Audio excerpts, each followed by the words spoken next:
Eyewitness Sports. Well, we've got a busy lineup in New York tonight. The Mets, the Yankees, the Bills, and the Jets all in action, so let's get right to it. The Mets looked to bounce back earlier today in Game 2 of the National League Championship Series. They dropped Game 1 last night to the Dodgers, allowing 9 runs. Last night, the Mets went with Kodai Senga as their guy on the mound, but that was short-lived. In his 4 outs he pitched for, Senga had 4 walks, a wild pitch, and a pitch clock violation while allowing 3 Dodger runs to come in. He talked with the media after the game and called his poor performance a mechanical error. But pitching wasn't the only thing not going the Mets' way last night. They didn't get on base until the 5th inning off Dodgers starting pitcher Jack Flaherty, but unfortunately that on-base era was also short-lived after base running mistakes. Sean Manaea was named the starter for the Blue and Orange this afternoon. First pitch was at 4:08, where the Mets bested the Dodgers 7-3. Lindor led things off with a solo home run in the first and a grand slam from Mark Vientos in the second. Mets and the Dodgers are back in action Wednesday, October 16th in Queens.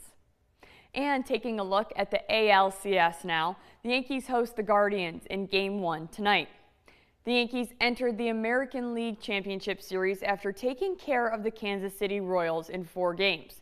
But in order to find success in this series, they really need to get their bats going. Players like Juan Soto and Giancarlo Stanton need to be a threat, especially because it will cause Cleveland pitchers to be more aggressive with Aaron Judge. But on the other hand, Cleveland has managed their bullpen pretty well so far. They will rely heavily on relief pitchers so that batters don't get multiple looks at the same guy. First pitch for this ALCS matchup was at 7:38 p.m. tonight. Yankees currently lead this one in the 8th, 5-1 off a Juan Soto homer, a Giancarlo Stanton homer, and scores from Judge, Torres, and Stanton. And looking ahead at Monday Night Football now, the Jets and the Bills go head-to-head for first place in the AFC East. Let's take a look at how these two teams match up. The headline of tonight's contest has got to be that tonight is the Jets' first game since the firing of head coach Robert Saleh. They will play under the direction of defensive coordinator Jeff Ulbrich, who is named as interim. We look to see if he can connect with quarterback Aaron Rodgers and get this Jets offense figured out. Rodgers is currently throwing a career low in passing yards and yards per attempt over the course of the last 5 games. But the Bills, on the other hand, really need their offense to step it up as well. After 2 consecutive losses, Josh Allen had one of the worst games of his career last week in Houston, only throwing 9 for 30. That's only 30%.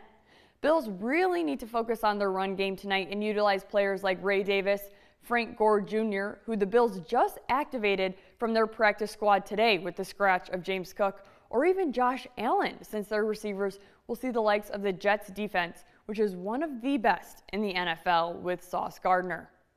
Kickoff for this AFC East matchup was at 8:15 tonight, and currently the Bills lead at the half 20-17 after an Aaron Rodgers to Allen Lazard Hail Mary to end the quarter.